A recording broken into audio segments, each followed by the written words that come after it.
नमस्कार, मी स्वप्नाली. तुम्ही बघत आहात आपले बदलापूर. आज पुन्हा एकदा बदलापूर शहरामध्ये काही परिसरांमध्ये पाऊस पडतो आहे, तर काही परिसरांमध्ये अद्यापही पाऊस अजिबात नाहीये.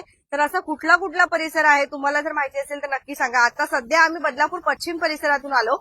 आम्ही वालवली साईडवरून आलो, तर त्या ठिकाणी थोडासाही पाऊस नव्हता, अजिबात पाऊस नव्हता आणि रस्ते सुद्धा पूर्ण कोरडे पडलेले होते. परंतु जसं आम्ही सोनवली परिसरामध्ये पोहोचलो, तर आता सध्या आपल्या महाराजांच्या स्मारकाजवळचा हा परिसर जर आपण बघत असाल तर असं वाटतंय की इथे किती जोरात पाऊस पडला असावा. तर खरोखर ही निसर्गाची किमया आहे आणि कुठेतरी आपण जी काही वृक्षतोड करतोय तर त्याचा सुद्धा हा परिणाम असावा. कारण जून महिन्यामध्ये ज्या ठिकाणी उल्हास नदी तुंबून वाहत होती, आज त्याच ठिकाणी आपल्याला पावसाची वाट बघावी लागते. आज सुद्धा अशीच परिस्थिती झाली आहे का? आता बदलापूर ईस्टला पाऊस सुरू आहे की नाही आम्हाला जरा कमेंट सेक्शनच्या माध्यमातून नक्कीच सांगत चला.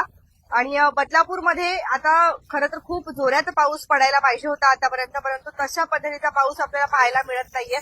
आणि यावेळेस असं खूप वेळेस होतंय, म्हणजे थोड्याशा अंतरावर सुद्धा तिकडे पाऊस असतो, इकडे पाऊस नसतो आणि तसंच काहीचं दृश्य आपल्याला पाहायला मिळतंय.